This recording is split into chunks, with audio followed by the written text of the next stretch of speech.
Bienvenue voyageurs dans la caravane de la Gitane sans filtre. J'espère que vous allez bien. Je suis ravie de vous retrouver pour votre horoscope qui couvrira la période du 19 août au 3 septembre 2024.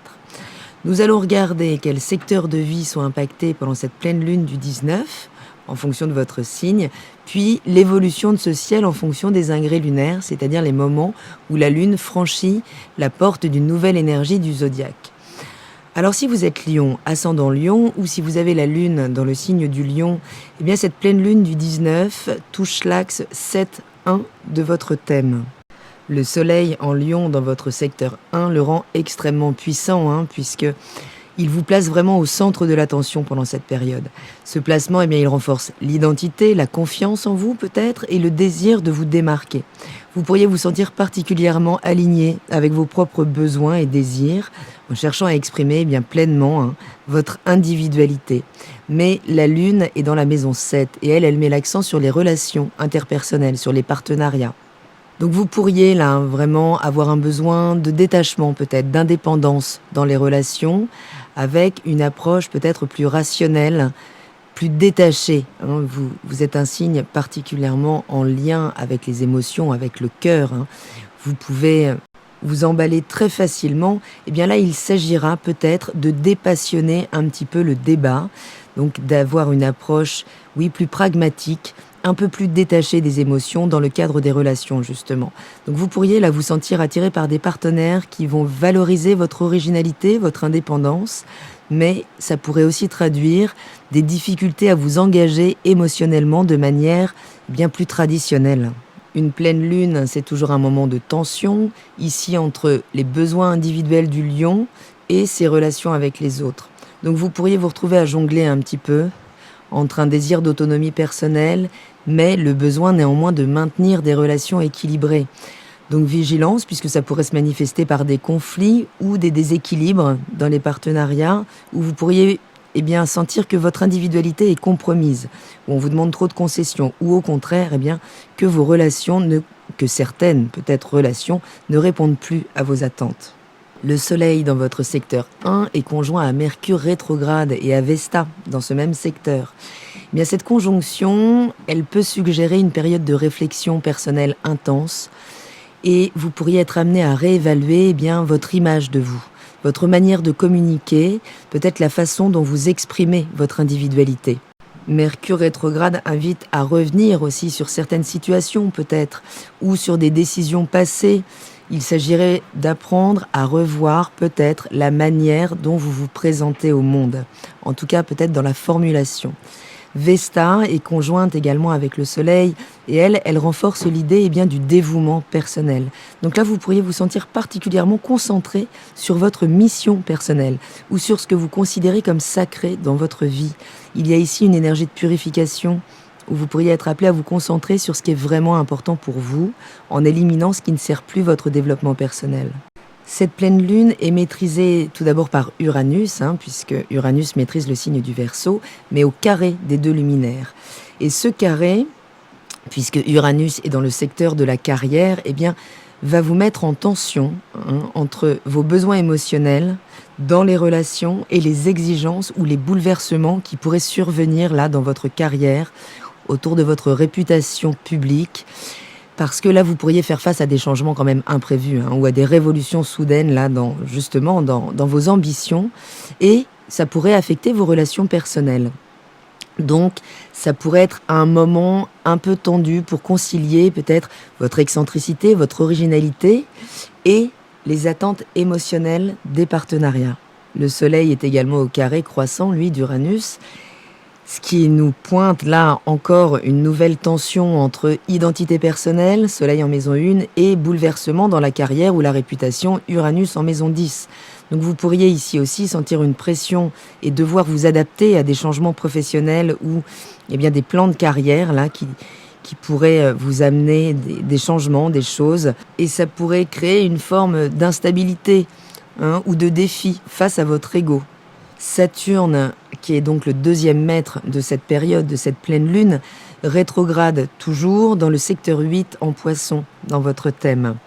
Et en plus, il est opposé à Vénus en Vierge dans le secteur 2. Alors, En gros, Saturne en maison 8, j'en ai déjà parlé, représente bien des leçons, alors soit des leçons karmiques profondes liées aux ressources partagées, à la transformation personnelle, à toute forme de peur inconsciente. En rétrogradation, cela pourrait indiquer du retard, des réévaluations dans ces domaines, mais vous pourriez vous retrouver à reconsidérer concrètement vos engagements financiers, peut-être vos dettes ou vos relations intimes.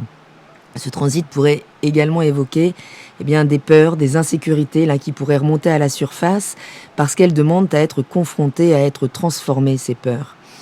Saturne est donc opposé à Vénus en maison 2, ce qui met ici aussi en lumière des tensions entre finances personnelles, valeurs aussi peut-être personnelles et ressources partagées ou obligations financières envers autrui.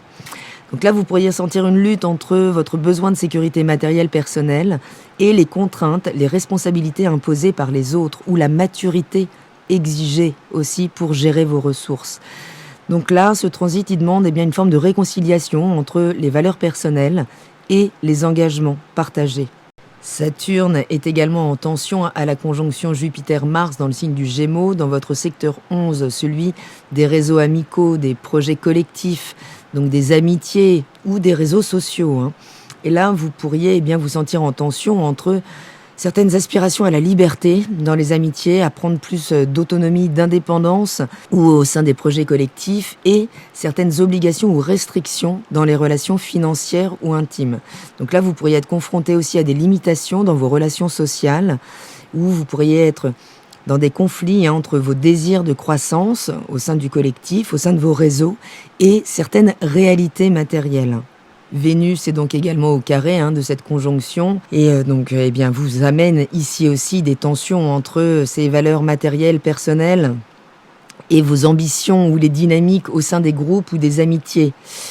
Donc vous pourriez avoir du mal à aligner vos objectifs financiers, vos objectifs de sécurité matérielle avec vos aspirations sociales, vos projets collectifs ou vos réseaux amicaux. Ça pourrait entraîner peut-être des conflits d'intérêts ou des difficultés à équilibrer votre besoin de sécurité personnelle et vos ambitions sociales. Donc ce peut être une période de lutte, alors intérieure ou de conflit concret entre votre identité personnelle, vos relations et vos ambitions professionnelles. Vous pourriez donc avoir à jongler un petit peu avec toutes ces tensions-là pour équilibrer les choses, qu'il s'agisse des relations, de la carrière ou de vos finances. C'est une période de transformation profonde où vous êtes appelé à revoir certains engagements, à affronter certaines peurs et à vous réinventer, peut-être, dans divers domaines de votre vie. L'idée, c'est vraiment de prioriser votre authenticité personnelle, de rester fidèle à votre identité, à vos valeurs, même si ça implique certaines tensions dans vos relations ou dans votre carrière. Il sera crucial pendant cette période de ne pas vous compromettre, de ne pas compromettre votre intégrité pour plaire aux autres ou pour maintenir une forme de statu quo professionnel.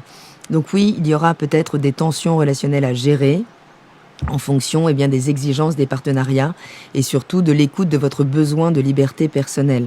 Ça pourrait nécessiter des discussions ouvertes et honnêtes avec les partenaires pour clarifier peut-être les attentes et les besoins respectifs. Il y aura l'idée de toute façon de s'adapter, ce qui n'est jamais simple pour les signes fixes, peut-être de réévaluer vos engagements financiers, votre gestion, vos obligations peut-être financières, vos relations d'affaires. Vous devriez vous assurer que vos engagements sont en accord avec vos valeurs personnelles et qu'ils ne compromettent pas votre sécurité financière sur du long terme. L'idée, ce sera de trouver l'équilibre pour aligner vos ambitions sociales et vos valeurs personnelles. Donc en somme, une période de transformation, de réévaluation. L'idée est de rester fidèle à vous-même, peut-être de laisser derrière vous peut-être une certaine image de vous, mais il y a l'idée de naviguer avec sagesse, avec un peu plus de flexibilité que d'habitude pour vous aligner avec vos aspirations profondes. Donc une période de tension, certes, mais en y mettant de la conscience, ce peut être particulièrement transformateur et évolutif. Donc ce sera la couleur un petit peu de cette quinzaine.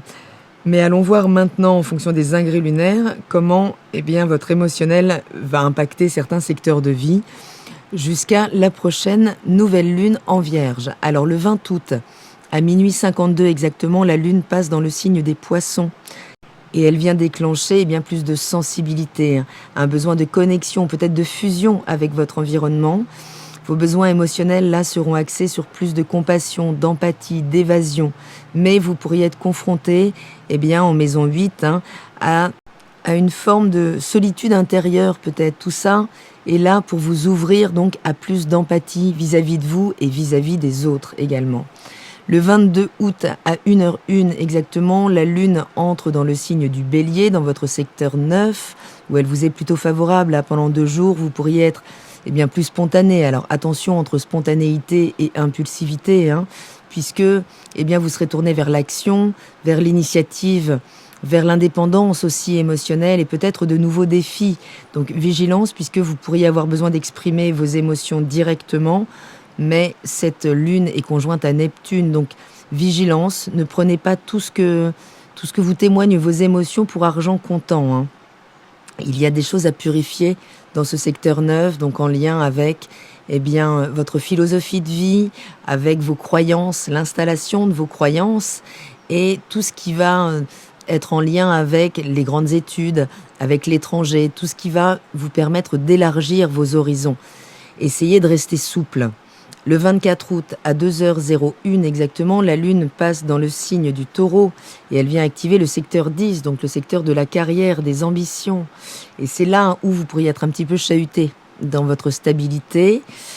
Vos besoins émotionnels là, qui tendent vers la sécurité matérielle pourraient être un petit peu ébranlés pendant ces 2 jours.